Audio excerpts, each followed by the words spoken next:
All right, let's get right into one of history's biggest, most fascinating questions. Why did the Roman Empire fall? And trust me, the answer isn't just some dusty old history lesson. It's a warning that still echoes today. I mean, think about it. How does an empire that had, for all intents and purposes, invincible armies, cities that were marvels of engineering, and a territory that covered the entire known world, just disappear?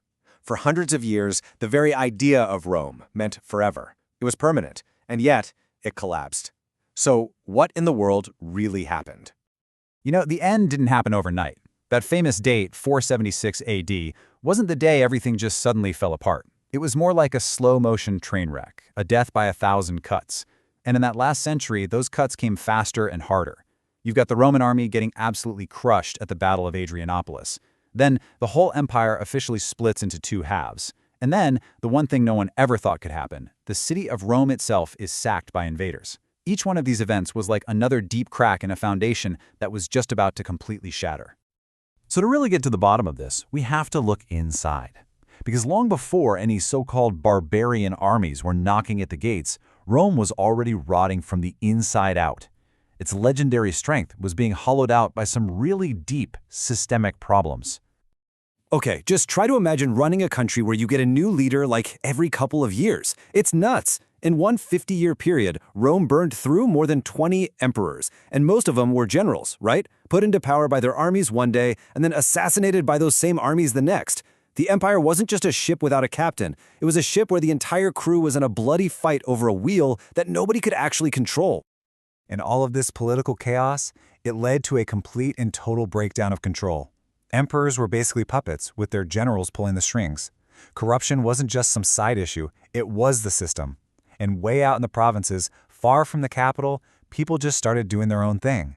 I mean, why would you listen to Rome anymore? The government had lost all its authority, and even more importantly, the people had completely lost their trust in it. All right, then comes the economic poison, and this is a big one. The money itself became worthless. See, to pay for its massive army, Rome started, cheating. They took their main silver coin, the denarius, which used to be about 95% pure silver, and they just kept putting less and less silver in it until it was basically junk, less than 5% silver. The result? Sound familiar? Catastrophic hyperinflation. It wiped out people's life savings and absolutely wrecked the economy. And this economic disaster spread like a disease. The government couldn't collect taxes properly, especially from the super-rich who found ways to avoid them. You had these wealthy landowners who basically walled off their giant estates, turning them into little self-sufficient kingdoms that dropped out of the economy altogether. Trade routes became dangerous, roads and bridges started to crumble, and the gap between the mega-rich and the dirt-poor grew into a massive chasm. For a lot of ordinary people, Rome wasn't a promise of a better life anymore. It was just a crushing, unbearable burden. So let's recap. You've got an empire that's been completely hollowed out by political chaos and economic collapse. It's like this giant wounded animal, and the predators on the outside, they can smell the blood in the water. The storm that had been building up on Rome's borders for decades was finally about to break. Now, here's a really critical piece of the puzzle, this idea of the federados. See, Rome got so desperate for soldiers that it started hiring entire tribes of so-called barbarians to defend its borders. But here's the catch. These soldiers weren't loyal to the emperor or the idea of Rome. Nope, they were loyal to their own tribal leaders. So what was happening? Rome was literally paying its future enemies to guard the gates. You can see how that might go wrong. And then, in the year 410, the absolute unthinkable happened. The Visigoths marched right into Italy and sacked the city of Rome. The city itself. For 800 years, Rome had been seen as untouchable, invincible. The news sent shockwaves across the entire known world. I mean, it was a psychological blow you can't even imagine. The eternal city suddenly wasn't so eternal anymore. Just a few decades later, another crippling blow. In 439, the Vandals captured the city of Carthage over in North Africa. Now, why does that matter so much? Well, because North Africa was Rome's breadbasket. It's where most of the grain came from to feed the massive population. Losing Carthage meant cutting off the city's food supply. It was an absolute strategic disaster for Rome, and a brilliant move by the Vandals. And the pressure just did not let up. When Attila the Hun and his army swept into Gaul, the Roman army was just too weak to stop them alone. And get this is how desperate things had become. To stop Attila, Who did Rome hire? The Visigoths.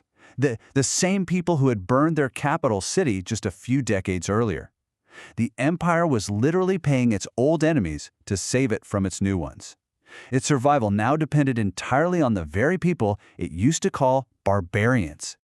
So here's the main takeaway. Rome wasn't just conquered by some single powerful enemy. No, it was hollowed out from the inside first, and then it was just overwhelmed by one crisis after another on the outside until it just couldn't cope anymore. And that brings us to the really big question. What on earth does any of this ancient history have to do with us today? While the parallels to our own world are kind of hard to ignore.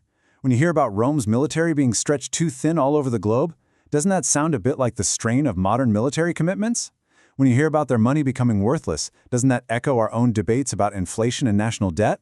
And what about the loss of faith in their government and institutions? I mean, that sounds uncomfortably familiar in our polarized world. Even the external pressures, climate shifts causing mass migrations back then, it's all happening again.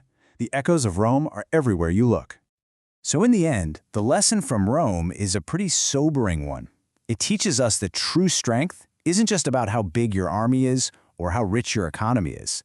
It's about things like social cohesion, trust in your institutions, and your ability to adapt to change.